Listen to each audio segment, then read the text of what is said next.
ವನ್ಯಜೀವಿಗಳ ಸ್ವರ್ಗ ದೇಶದ ಪ್ರತಿಷ್ಠಿತ ರಾಷ್ಟ್ರೀಯ ಉದ್ಯಾನವನಗಳಲ್ಲೊಂದಾದ ಬಂಡೀಪುರ ಅರಣ್ಯ ವ್ಯಾಪ್ತಿಯಲ್ಲೀಗ ತೀವ್ರ ಆತಂಕಕಾರಿ ಮತ್ತು ಮುಜುಗರದ ಬೆಳವಣಿಗೆಯೊಂದು ಬೆಳಕಿಗೆ ಬಂದಿದೆ.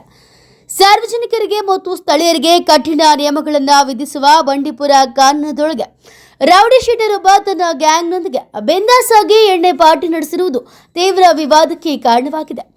ಅರಣ್ಯ ಇಲಾಖೆಯ ಅತ್ಯಂತ ಸುರಕ್ಷಿತ ಪ್ರದೇಶವೆಂದು ಪರಿಗಣಿಸಲಾಗುವ ಕಳ್ಳಬೇಟೆ ತಡೆ ಶಿಬಿರದಲ್ಲೇ ಈ ಮೋಜು ಮಸ್ತ್ ನಡೆದಿರುವುದು ಇಡೀ ಇಲಾಖೆಯ ಭದ್ರತಾ ವ್ಯವಸ್ಥೆಯನ್ನೇ ಪ್ರಶ್ನೆ ಮಾಡುವಂತಿದೆ.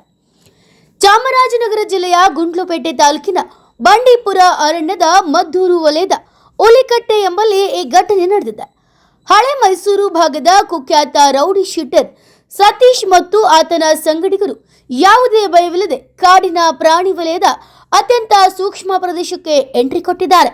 ಅರಣ್ಯ ಇಲಾಖೆಯ ಎಲ್ಲ ಕಠಿಣ ನಿಯಮಗಳನ್ನು ಗಾಳಿಗೆ ತೂರಿ ಹುಲಿಕಟ್ಟೆ ಕಳ್ಳಬೇಟೆ ತಡೆ ಶಿಬಿರದ ಆವರಣದಲ್ಲೇ ಮದ್ಯ ಹಾಗೂ ಮಾಂಸದ ಅಡುಗೆ ಸಿದ್ಧಪಡಿಸಿ ಭರ್ಜರಿ ಪಾರ್ಟಿ ಮಾಡಿದ್ದಾರೆ.